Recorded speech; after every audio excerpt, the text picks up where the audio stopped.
A través de RCR presentamos Radar Económico. Gracias a el Instituto Peruano de Economía, IPE.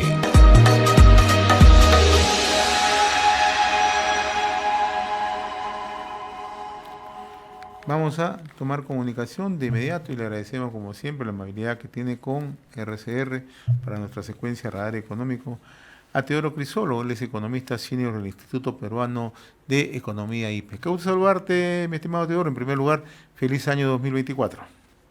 Feliz año de igual manera, José.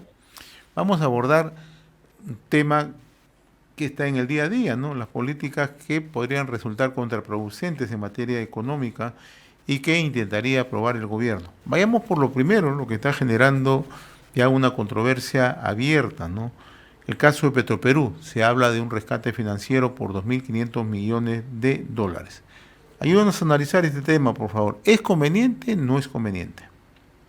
No, sí, gracias, José, por la pregunta. Y a ver, Petroperú es el claro ejemplo del por qué es una muy mala idea de que el Estado sea empresario, ¿no? Que el Estado se involucre en actividades para las cuales no necesariamente tiene las mejores capacidades para hacerlas, ¿no? Si a una empresa pública le va mal por una ineficiente administración, por una ineficiente gestión como la que estamos viendo en el caso de Petroperú, las pérdidas las termina asumiendo todos los peruanos con los impuestos que pagamos, ¿no? Es decir, el Estado peruano deja de financiar servicios básicos, ¿no? Como por ejemplo educación, salud, seguridad y otros aspectos clave en la vida cotidiana de la gente, solo para destinar más recursos hacia una empresa que no le está generando ganancias para el país. Y eso es lo que al parecer va a ocurrir nuevamente, ¿no?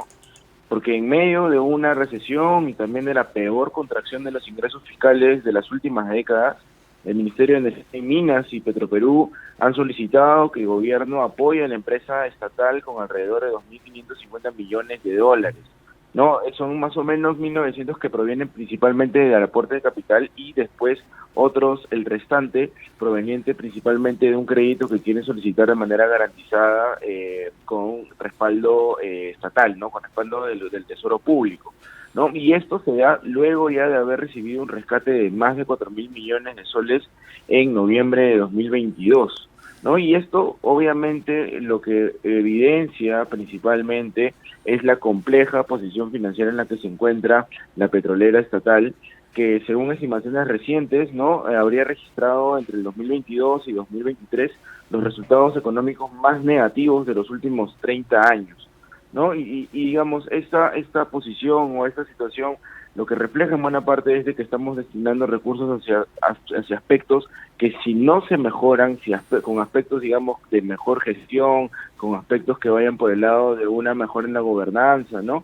Básicamente va a seguir siendo como que tirar el dinero al suelo, ¿no? El tirar dinero al agua, ¿no? El dinero, digamos, que se podría tranquilamente destinar en algún aspecto que sea clave para el día a día de la gente, se está básicamente orientando hacia cubrir pérdidas de una empresa que no se está manejando de la mejor manera. Ayer el ministro de Economía y Finanzas, Alex Contreras, indicaba que se va a tomar una decisión de carácter técnico, ¿no? La pregunta que se hace la opinión pública, los especialistas, si esta opinión técnica dice que hay que inyectarle recursos, hay que aprobar un rescate financiero, esto va a significar que año a año el gobierno tendría que estar entregando dinero a Petroperú. A ver, sí, el Estado ya se ha involucrado en una aventura que le está costando millones de dólares a los peruanos, pero dejar esto prácticamente a medio camino, o dejar, digamos, una empresa estatal a medio camino podría implicar mayores pérdidas sobre lo que ya se ha venido invirtiendo. Lamentablemente se ha invertido mal, ¿no? Pero a partir de ahora, digamos, si es que hay alguna propuesta técnica, esta propuesta técnica debe principalmente orientarse a que el plan de reestructuración sobre el cual de alguna manera se está condicionando las transferencias de nuevos recursos, pueda ser presentado en detalle y de la manera más transparente para conocer qué medidas plantea en aspectos fundamentales, ¿no? El tema, por ejemplo, de cómo es que se va a manejar el personal, ¿no? Va a seguir siendo, digamos, un personal que va a estar siendo, digamos, gestionado a través de una lógica de resultados, o va a seguir, digamos, la misma lógica con la cual se está administrando, ¿no? Sin ningún incentivo claro hacia la mejora de la capacidad estatal, de la mejora de la capacidad de la empresa estatal, ¿no? También la empresa se va a dividir por líneas de negocio para poder mejorar la eficiencia con la cual se gestiona, o no, ¿no? O también cómo se va a componer el directorio, sobre bajo qué estándares, ¿no? Y siguiendo qué prácticas, ¿no? De gobierno corporativo que usualmente se aplica en este sector de hidrocarburos, ¿no? ¿Qué indicadores de gestión y resultados se van a definir y si es que están acordes a los estándares de la industria, ¿no? Porque la única manera, digamos, de que Perú pueda en algún momento siquiera generar un mínimo de confianza y credibilidad después de todo lo que está ocurriendo es con transparencia para la rendición de cuentas de todos los recursos que los peruanos, en cierta manera, les estamos transfiriendo en los últimos años. Esta es una muy mala noticia iniciando el 2024 para los agentes financieros, sobre todo cuando se busca la reactivación económica, y esto da una idea ya de un sesgo más estatista de parte del gobierno. En general lo que está mostrando en buena parte es de que el gobierno de alguna manera no tiene la suficiente capacidad actualmente para poder contener estos mayores embalses de gasto público que se están generando desde diferentes frentes, ¿no? Lo teníamos con el Congreso el año pasado, a fines del año pasado, con esta aprobación de una ley de presupuesto totalmente, digamos, dejada, digamos, hacia el último minuto, con un incremento fuerte en las partidas más rígidas de gasto público, ¿no? Y ahora lo estamos viendo por el lado de Petroperú, ¿no? Digamos, esa capacidad de poder contener contingencias fiscales se está de alguna manera viendo limitada, y aparte también te está ofreciendo indicios de una incipiente erosión de la institucionalidad fiscal del país, ¿no? Digamos, la prudencia con la cual se han manejado las finanzas públicas a lo largo de las últimas 3 décadas, gradualmente pareciera que se está perdiendo por este tipo de contingencias o por este tipo, digamos, situaciones que te generan, por ejemplo, el hecho de tener una empresa una empresa estatal que no se maneja con los estándares que se requiere, ¿no? Que no genera ni siquiera ganancias, está generándole más bien pérdidas que finalmente están siendo asumidas por absolutamente todos los peruanos, ¿no? Vamos a otro tema, también dentro de estas políticas que podrían ser consideradas contraproducentes en el momento actual, ¿no? Se ha abierto el debate sobre el aumento de la remuneración mínima vital. ¿Es conveniente en estos momentos, Teodoro? Sí, bueno, nosotros en el IPE ya hemos documentado, ¿no?, de que el salario mínimo, las discusiones, ¿no?, acerca del salario mínimo han estado principalmente asociadas, por ejemplo, a contextos de, digamos, elecciones, o si no, contextos también de muy baja aprobación presidencial, ¿no? Y eso es básicamente lo que estamos viendo actualmente, ¿no? Un periodo de muy baja aprobación, no solamente presidencial, sino en general de toda la clase política, y que de alguna manera está siendo contrarrestada o que está siendo contrapuesta frente a una medida que lamentablemente lo único que genera son mayores barreras para la formalización de los trabajadores más vulnerables, ¿no? Trabajadores rurales, trabajadores jóvenes, trabajadores, digamos, de bajos ingresos, ¿no? Porque, digamos, si uno analiza la manera en cómo funciona o cómo está compuesto el mercado laboral, se da cuenta de que son más de las 3/4 partes de los trabajadores en el Perú son informales, ¿no? Es decir,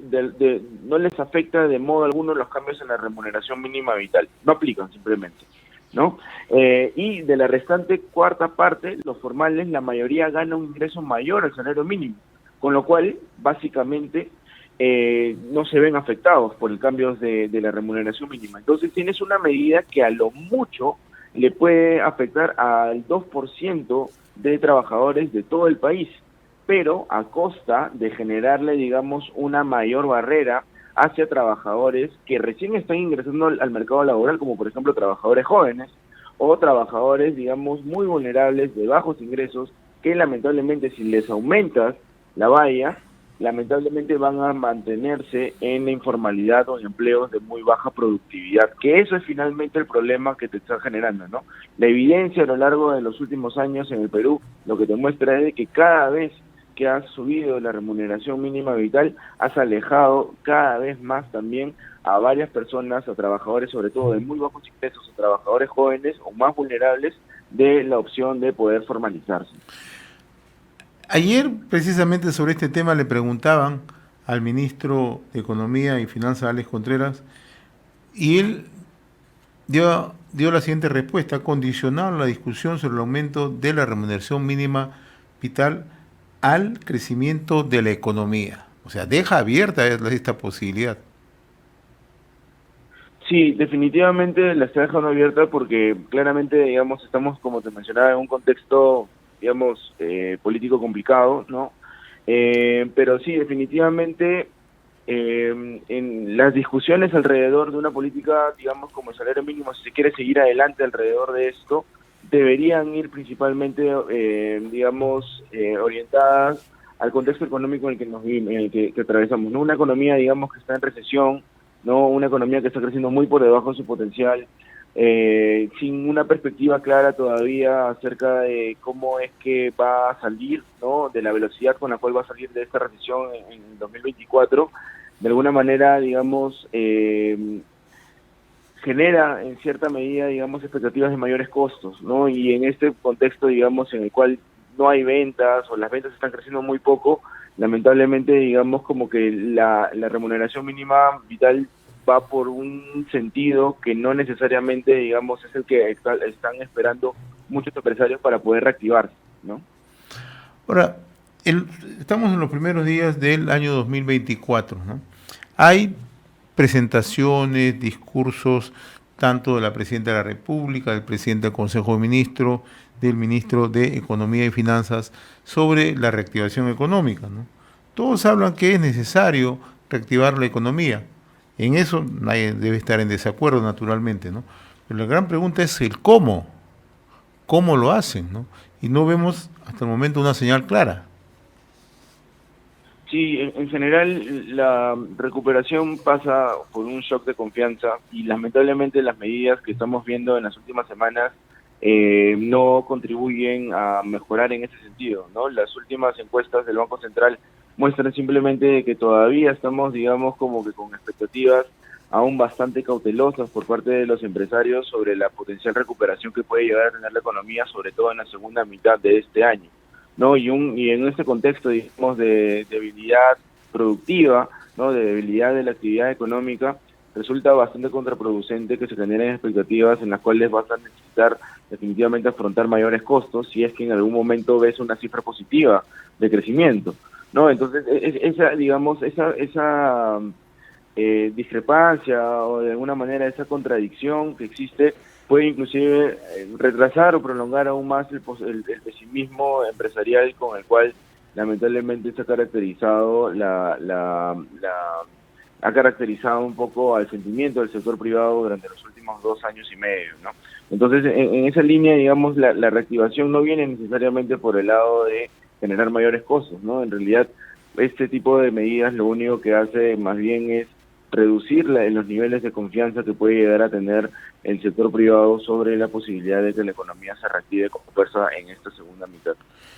Muy bien, mi estimado Teodoro Crisólogo, como siempre muy reconocido por permitirnos esta comunicación a través de Radar Económico, gracias al Instituto Peruano de Economía. Saludos muy amables, como siempre, Teodoro. Saludos, José. Buen día. Conversábamos con Teodoro Crisólogo, economista senior del Instituto Peruano de Economía, en nuestra secuencia Radar Económico. Hemos presentado Radar Económico. Gracias a el Instituto Peruano de Economía, IPE.